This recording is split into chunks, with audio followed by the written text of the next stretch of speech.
Right, hello and welcome. This is John Nelson from Genie World, and today this webinar we're looking at the ClassComm system that Genie World has developed.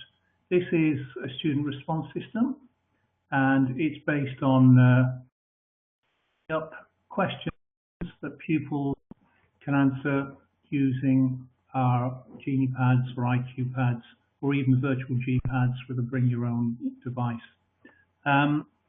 Questions in every case, it's the same software system based on PowerPoint. We compose in PowerPoint and then we map the slides and bring them into the ClassComm software. It's actually a lot simpler than it sounds. So what I've got here is a little set of slides that I made earlier using PowerPoint. And when you install ClassComm software onto your computer, every time you open up PowerPoint, you'll notice on the left-hand side, you've got this plugin. The plugin runs alongside PowerPoint. It has no effect on it whatsoever.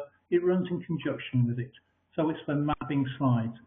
If I don't want to do any mapping, if I just click on the dots there, this goes back to straightforward PowerPoint as you would have seen it before.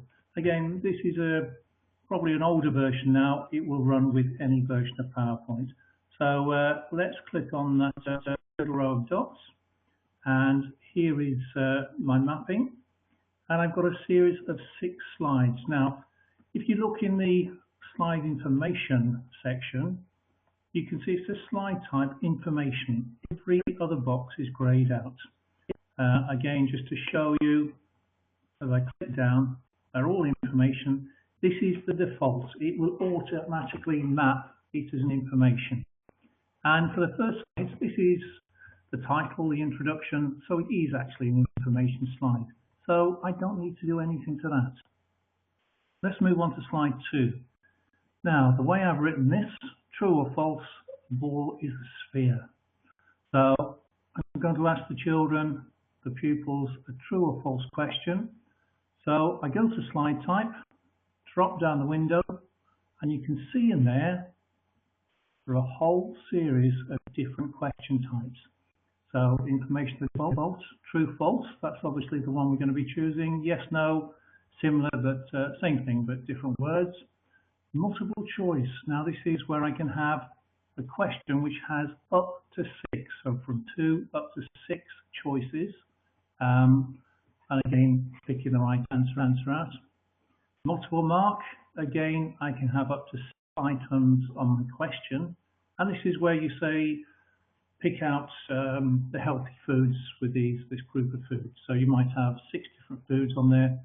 And that the task is to say which ones are the healthy ones. So you can have, could be all 6, could be none of them, it's up to you. Numeric, straightforward, just a question which you just need numbers for the answer. Sequence, again, up to 6. I can have 6 different things, and the idea is to put them in order. So here are 6 kings or queens of England. Put them in the order of which they ruled the throne. And again, that's quite a simple task in the end. Text. Up to 86 characters, we can text an answer in. Not sure whether you say this Likert or Likert. I think Likert's the right. This is where you don't have a right or wrong answer. You're asking for an opinion. So on a scale of 1 to 5 or 1 to 10, because you can customize it, the default is 1 to 5. What do you think of this? Do you agree, disagree, strongly agree, no opinion? E-votes. E-votes is a very simplistic question. This is where the answer is either yes, no, or abstain. This is more for perhaps conferences or council chambers where you ask a question, do you agree, disagree, don't want to say anything. And then demographic, where we're looking at really the demography of the people we're asking the questions to. So let me go back, and this is true, false. So I click on there. Now, you can see that the next 2 boxes are grayed out because I don't actually need them. So next one I need to go down here is a ball is a sphere. The answer I'm looking for is true, so I nominate that. Then there's one last thing I'm going to do. There are a few more details you can do, but for now this is trying to keep it simple. What I'm going to do is just highlight that. If I go over to question and the icon which has got a Q and an add in, I click in there, mark question as the ball is a sphere, yes. The reason I'm doing that is when I look at my results, I can see I'll have the data on the answers, but it's just a reminder of what the question is. So again, it's worth doing that, certainly at this stage. So very quickly then, last question, well, the first question, slide number 2, slide number 3. What shape is this? Now, this is multiple choice, so they've got to pick one of those. So I go back, multiple choice, that's the one we want. Response type. Now, you can have this as 1, 2, or 3, or ABC, so we've gone for ABC, so that's obviously a text. Number of choices, you can see these are not grayed out, so I need to go down them. Obviously got 3 choices, and again, we've got to tell it what the correct answer is, and hope everybody agrees. That's B, a cone. And again, just the last one for when I'm analyzing data, highlight the question, go to Q, add, mark question, what is this? Yes.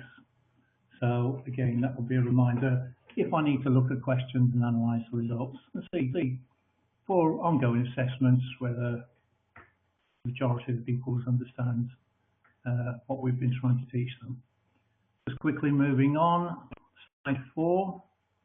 How many faces is a cylinder?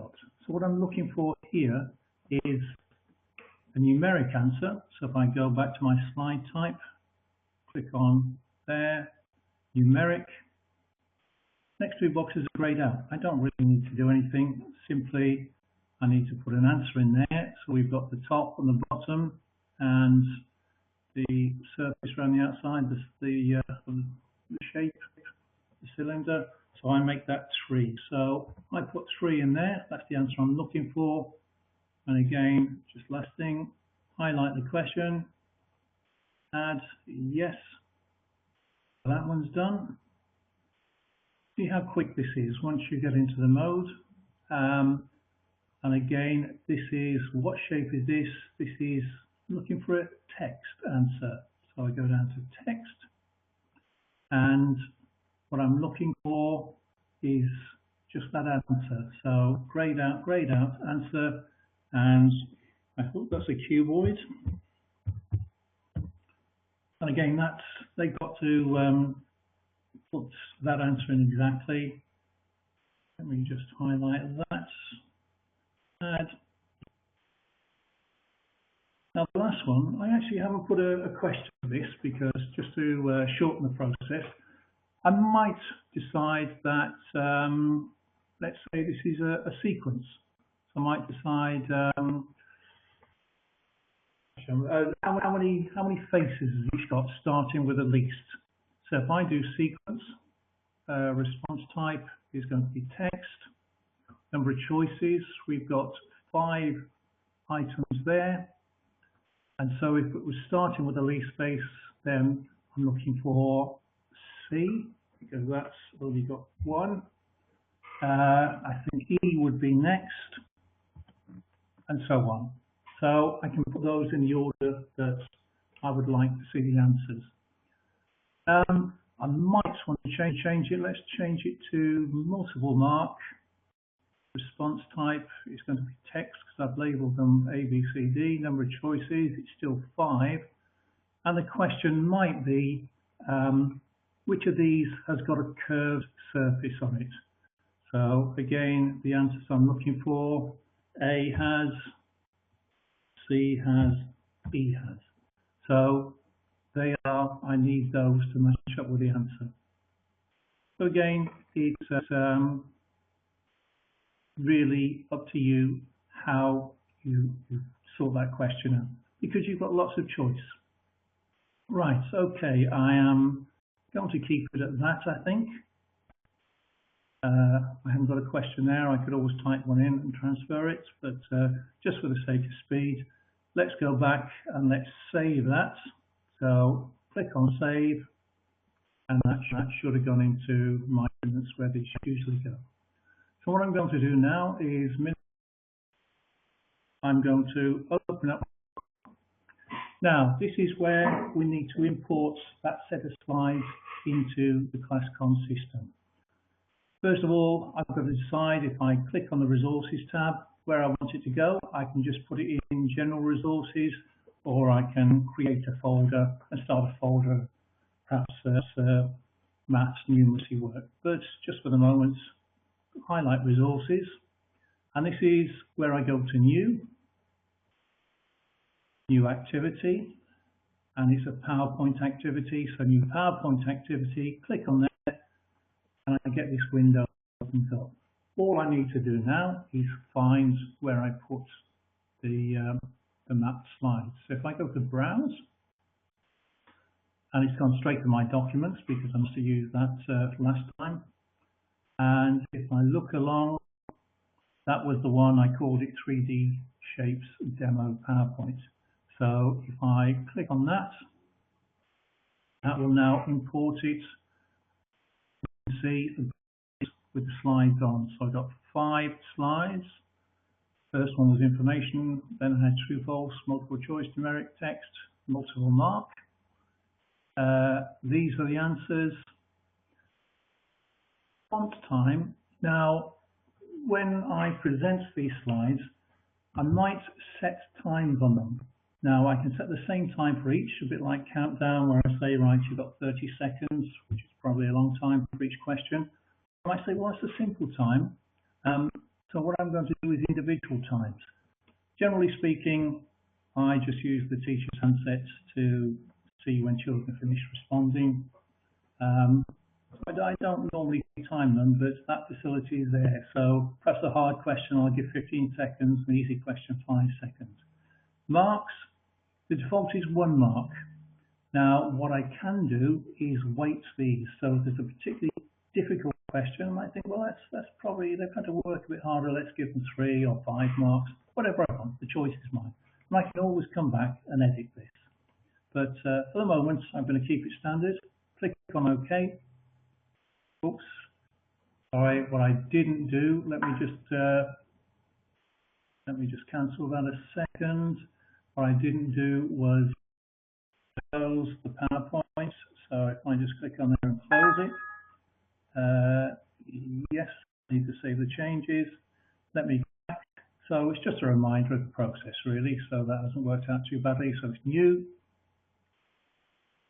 activity, new PowerPoint activity, browse. That's going to take me back to my documents. That was the set of systems I wanted. There we are, back again. So this time when I OK it, because I've already practiced this, these exist. And where is it? It will be in here. Let me just cancel that a second. And that should be in there.